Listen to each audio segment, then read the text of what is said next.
Salut, 13 novembre 2017, encore une fois un bouleversement, c'est hallucinant. Donc un nouvel événement qui montre un recul de l'islam dans les pays d'islam.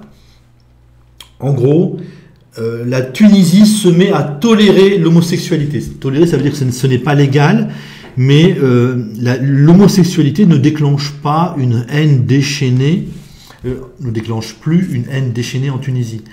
Vous avez eu un festival cinématographique en Tunisie qui s'appelle les Journées cinématographiques de Carthage, où l'on a présenté un documentaire sur des homosexuels et des travestis tunisiens en Tunisie, vivant en Tunisie. Donc ça a été autorisé, premier point impressionnant. Ça n'a pas suscité de réaction déchaînée des islamistes ou des Tunisiens. Deuxième point impressionnant, c'est hallucinant. À partir du moment où un pays accepte quelque chose de nouveau, ou commence à l'accepter, commence à le tolérer, bon, on y va, hein, ça va devenir accepté. Donc, les Tunisiens commencent à accepter l'homosexualité. Donc, c'est encore une fois une démonstration, une preuve du recul de l'esprit musulman ou de la mentalité musulmane en Tunisie. L'islam est sur le point de mourir en Tunisie. Alors, quand je dis sur le point, ça peut prendre 20 ans, 30 ans. Il n'est pas impossible que dans 20 ans, 30 ans, la Tunisie expulse des imams, interdit l'enseignement de l'islam en Tunisie. Ça n'est plus impossible. La question qui se pose, c'est est-ce que ce qui se passe en Tunisie, donc le recul concret de l'islam, va se passer aussi au Maroc, en Algérie et même en Turquie. Pour le Maroc et l'Algérie, c'est important parce que ce sont à la fois donc deux pays qui nous fournissent énormément d'étrangers ou d'immigrés et qui ont la même civilisation que la Tunisie. Est-ce que la Tunisie est suffisamment différente de l'Algérie et du Maroc pour qu'on ne puisse pas conclure que le Maroc et l'Algérie vont suivre la Tunisie avec un temps de retard, avec 5, 10, 15, 20 ans de retard, mais la suivre presque certainement? Là, je n'ai pas de certitude. Il faudrait regarder si, avant la colonisation, les Tunisiens, les Marocains, les Algériens se comportaient à peu près de la même façon. Selon mes petites connaissances, oui. Hein, est-ce que c'était le même mépris des femmes dans ces trois pays? Est-ce qu'on avait à peu près le même taux de mariage entre cousins? Si c'est oui, si c'est assez proche, si les civilisations étaient extrêmement proches, alors l'évolution de la Tunisie devrait être suivie par celle du Maroc, par celle de l'Algérie et par celle de la Turquie. Tous les peuples musulmans vont suivre, très probablement, avec plus ou moins de retard.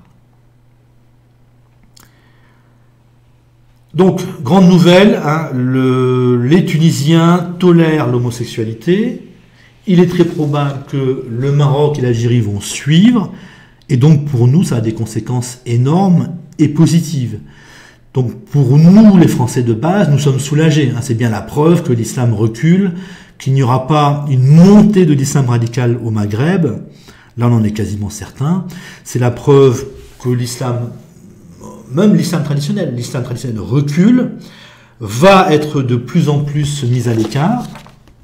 Comme l'islam n'est pas une religion écrasante, ils n'ont pas besoin de le haïr, et on peut avoir une mise à l'écart paisible de l'islam, ce qui fait que nous, on va s'en rendre compte moins facilement. Mais voici quelques semaines, c'était l'égalité homme-femme, c'était les femmes tunisiennes qui pouvaient épouser un non-musulman. Maintenant, c'est un festival cinématographique qui présente donc des homosexuels, des travestis tunisiens en Tunisie, et qui se déroule à peu près paisiblement.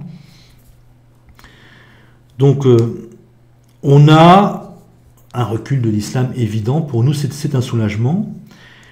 Vous avez les élites européennes et les élites françaises qui ne pourront plus bientôt encourager l'islam en France, puisque si le Maghreb ne donnera que des signes de recul de l'islam, nos élites finiront par cesser de vénérer l'islam, cesser de définir les Maghrébins comme des musulmans, ou les Français d'origine maghrébine comme des musulmans. C'est important. Le discours de l'élite a une importance énorme pour la population.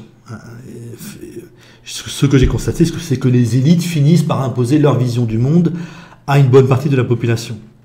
Et pour les musulmans qui sont en France, eh bien, ils vont se sentir non soutenus. Déjà, vous aurez le Maghreb qui va abandonner petit à petit l'islam, donc c'est déjà un changement très important, et les élites françaises qui vont cesser de parler d'islam en constatant que l'islam recule au Maghreb. Donc les musulmans de France devraient finir par lâcher aussi, ne pas diffuser, ne pas devenir plus nombreux, finir par se sentir seuls, commencer à se faire discret et reculer sans arrêt. Donc nous, sur ce plan-là, c'est un soulagement absolu. Vous aurez donc le racisme allemand comme problème essentiel. Racisme allemand, les Allemands n'épousent pas leurs Turcs, que les Turcs soient musulmans, turcs ou allemands, ça ne change rien. Nous sommes sans frontière avec l'Allemagne, nous sommes soumis aux Allemands, donc ce problème-là reste là. Si dans 50 ans les Allemands exterminent les Turcs d'Allemagne, qu'est-ce qu'on fait? Qu'est-ce qu'on fait s'il n'y a toujours pas de frontière avec l'Allemagne? Voilà par contre, donc nous allons à l'effondrement économique d'ici 3 à 5 ans. Dans 3 à 5 ans, il n'est pas du tout certain que l'Algérie et le Maroc aient donné des signes de recul de l'islam. Il est possible que d'ici 3 à 5 ans, l'islam ait encore progressé en France, en Allemagne et au Royaume-Uni, qu'il tue encore plus en Europe. Donc là, sur ce plan-là, on n'aura pas... Le grand public, les gens qui ne s'intéressent pas à la politique, n'auront peut-être rien vu. Nous, qui nous intéressons à la politique, on voit la Tunisie qui autorise les femmes tunisiennes à épouser un non-musulman. On voit que devant un festival, devant un film, une cérémonie cinématographique montrant des homosexuels tunisiens, la Tunisie ne s'énerve pas. Nous pouvons faire des conclusions. Est-ce que les élites, est-ce que la gauche, est-ce que les Français vont prendre confiance en nous? Là, je ne sais pas du tout. Mais en tout cas, pour ceux qui s'intéressent au problème de l'islam, là, on a encore une démonstration du recul de l'islam, recul très important. Il est très probable que les Algériens et les Tunisiens, les Algériens et les Marocains suivent. Là, ce serait intéressant. Là, je n'ai pas de connaissances pour vous affirmer qu'ils vont suivre. Si certains peuvent faire des commentaires là-dessus, ce serait très intéressant. Pour les Tunisiens, par contre, c'est l'entrée dans la modernité. La modernité, c'est les plus diplômés qui se débarrassent des moins diplômés et en 10 ans et en faisant n'importe quoi.